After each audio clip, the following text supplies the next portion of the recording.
I think most people today inside the church, pastors and just church members themselves, recognize that there is a lack of true spiritual holiness in the church.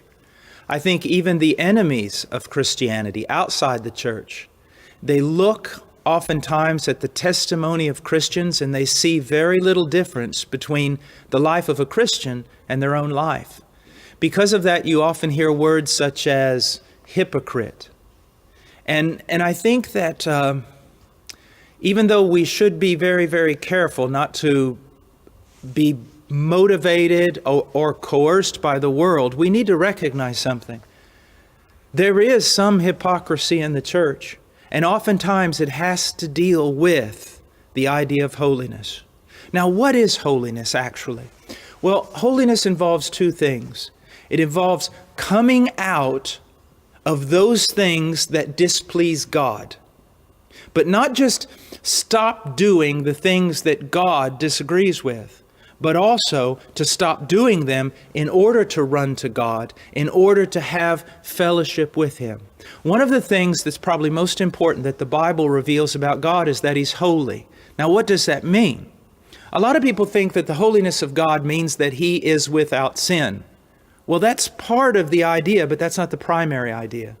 You see, the sinlessness of God, the perfections of God have to deal more with His righteousness. Holiness has to deal with His separateness, His transcendence, that there is no one like God. There is no one holy like the Lord. He is totally and completely unique from the rest of His creation. And not only that, but He's higher than His creation, and He's of more worth than all His creation combined. For a man to be holy is to recognize that God is transcendent, that God is deserving of all glory, of all honor, of all praise, of all service. To be holy is when a man recognizes the value of God and lives in light of that. And because he sees God as so valuable, so precious, so beautiful, so glorious, he's willing to leave not only bad things, but also things that are good, but not as good as God. He's willing to leave those in order to devote his heart entirely to God. Now, the question is, how can we become more holy? Well, I think the answer is simple. We can become more holy by having a greater and greater understanding of the greatness of God. One of the reasons why the church is suffering today is because there's an ignorance of the knowledge of God. Let me ask you a question. When was the last time you heard a year-long preaching series on the attributes of God? When was the last time you studied the Bible to learn the attributes of God? Most people in our churches today don't even know who God is, and therefore they cannot esteem His value, and they will not separate themselves to Him in service. Holiness means simply this, that you recognize how valuable God truly is, and you turn away from everything else, and you give your heart to Him in service, in devotion, in seeking out His will, and then seeking to do that will.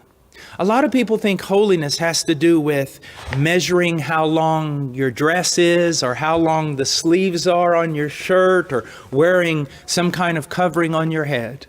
And if people do that, I'm not against them for that. I appreciate any attempt they might make to be holy.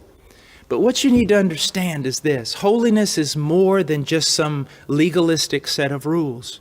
It is a heart that esteems God and is on fire for Him. Now, one other thing that I want to say about holiness is if your heart is truly devoted to God, you're going to want to do the will of God. And it is the will of God that you grow, the Bible says, in sanctification. If we truly have given our heart to God and we truly esteem Him above everything else, it's going to affect the rest of us. We have to admit that we live in a culture that's very sensual, very, very sensual. And we have to also admit that much of that sensuality has made its way into the church. Here's something that I would like you to see, that if you're holy on the inside, You're going to want to be holy on the outside. And if you've given your heart to God truly, then you're also going to give Him your mind, your eyes, your ears, your face, your hands, your feet, your body.